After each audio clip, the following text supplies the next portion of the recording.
والله انا مش عارف ابدا منين يعني، بس هو الحقيقه الواحد حاسس ان منتخب مصر واداء منتخب مصر هو اداء ثابت من 2000 مثلا و15 الى 2023. داخلين في 8 9 سنين، كل ما نحس ان في طفره وكل ما نحس ان في امل. هم نفس الناس دي اللي بيجوا ياخدوها تاني. ماتش ودي، خسرنا من تونس، مش نهاية الدنيا، ولكن في حاجات وفي كلام كتير فيه. يمكن احنا دلوقتي يعني، مش احنا، انا لسه مبقتش. يمكن اغلب الناس المشهورة على السوشيال ميديا اصلا، على اليوتيوب، ما بقتش تتكلم كتير على ماتشات منتخب مصر، خصوصا الودية او مع الفرق العادية، اللي بيبقى ماتشات باهتة. يعني انت من كام يوم كسبت اثيوبيا في اخر مباراة في المجموعة بتاعت المؤهلة لافريقيا دي، كسبت 1-0 على ارضك. ودي مهزله، ودي مهزله، ولكن ما حدش يتكلم قوي، وما حدش اصلا، في ناس اصلا ما عرفتش ان الماتش اصلا بيتلعب الا قبلها بساعه ولا بساعتين.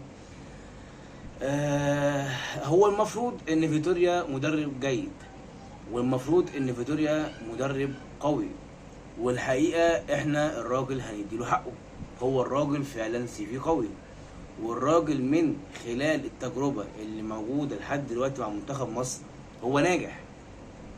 ونسبة اقتناعنا بيه هي مش كبيرة بس مش قليلة. ولكن أنا هبدأ بإجابتين فقط، يعني هما الإجابتين اللي أنا لاحظتهم في الماتش.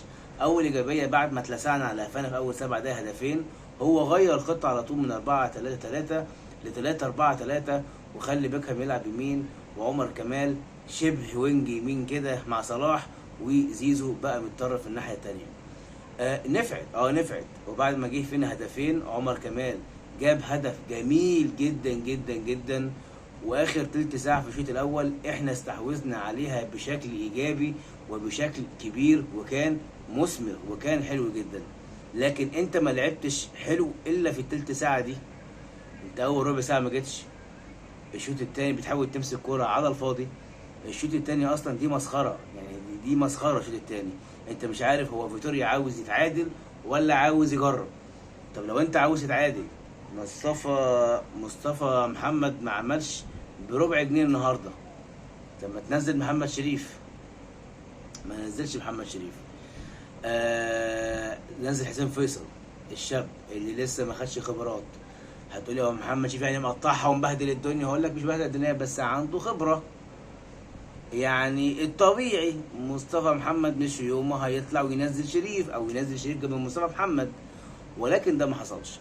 الشوط الاول انا بس في حاجه مستغربها. يعني انا افتكرت الشوط الاول عمر كمال عبد الواحد واحمد سيد زيزو ومحمد صلاح هيعملوا جبهه ناريه، خصوصا ان دي الجبهه الشمال بتاعه تونس اللي فيها علي معلول، اللي معروف ان هو بيهاجم كتير. ولكن ما شفناش اي حاجه منها. ما شفنا ملامح في الشوط الاول شويه، كل 5 دقايق 6 دقايق كده لمحه من محمد صلاح، ابتدى توغل من عمر كمال عبد الواحد وبيلعبها وتروح ميس باس كالعاده. فمش فاهمين ازاي انت معاك جبهه قويه زي دي ومش عارف تستفاد منها. الناحيه التانيه مرموش، وانا عندي كلامي مرموش حلو، ولكن في منتخب مصر مرموش اناني. والشوط التاني اصلا مفيش حاجه حصلت. الشوط التاني محمد صلاح حتى كل الكور اللي جاياله بطريقه فرديه، بطريقه عشوائيه، قليل لما حد بيعمل لينك معاه. ومنتخب مصر كان وحش في الشوط التاني، وانت عمال تعمل تغييرات تغييرات تغييرات. احنا لا فاهمين التغييرات دي بتفيد الفريق ولا لا، وانت بتجرب ولا لا، وانت عاوز تتعادل ولا لا. هو كان متعصب قوي فيتوريا في الشوط الاول. الشوط الثاني انا كنت شايفه هادي جدا، وشايفه ان هو كان سلس جدا ومستسلم. ولكن مش هنعرف نتكلم عن الشوط الثاني كتير علشان ما كانش فيه كوره. انت الشوط الثاني تونس وصلت 4 5 مرات شبه انفرادات يا معلم، وهم اصلا بيضغطوا بس، يعني مش مسيطرين على الكوره. بيحاولوا يعملوا هجمات مرتده. الهجمات المرتده اللي انت حاولت تعملها في الشوط الاول ساعات، وبعد ما تعدي نص الملعب تلاقي حد بيفتكس حاجه. زي في هجمه انا اتنقطت فيها في الشوط الثاني، ومصطفى محمد رايح شبه انفراد ويجري ويجري، وصلاح جري جنبه وزيزو جري جنبه، وفي الاخر الباشا يقف وقوم يبصها للمدافع. واحنا عارفين ان مصطفى محمد وحش في اللعب بالرجلين. مصطفى محمد هو مهاجم، اديله الكوره بدماغه اوعى. ولكن الاهداف اللي احنا شفناها لمصطفى محمد مع نانت الفرنسي الموسم ده لحد دلوقتي، واخر الموسم السنه اللي فاتت، استبشرت خير وقلت ان ممكن يكون فعلا اتحسن باللعب برجليه. لكن مصطفى محمد لسه يعتبر هو مصطفى محمد، هو الهيدر القوي جدا، هو اديله كوره بقى وهو يجري بيها ويشوط.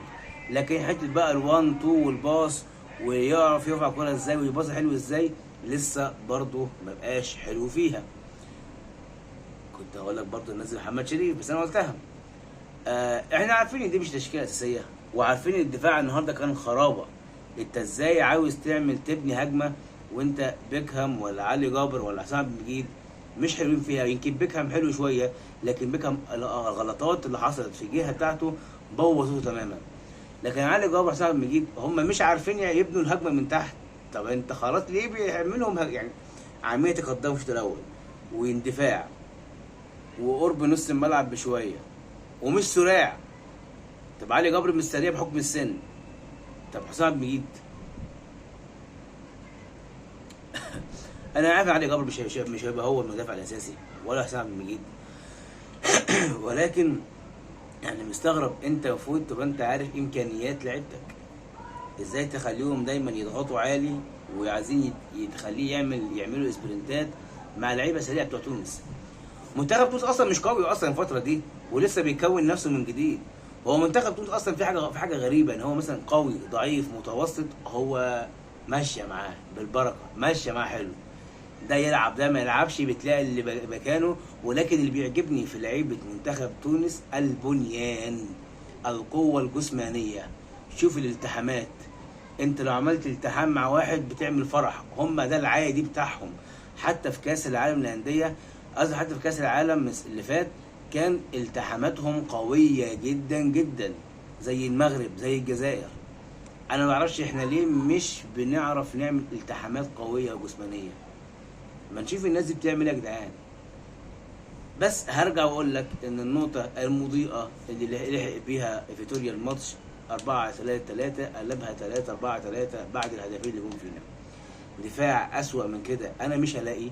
عارفين ان الشناوي هو الحارس الاساسي، عارفين ان محمد عبد المنعم هو المدافع الاساسي، وجنبه يبقى حجازي او كده اسمه ايه، علي جبر. عارفين ولكن غيابهم ما يعملش كده.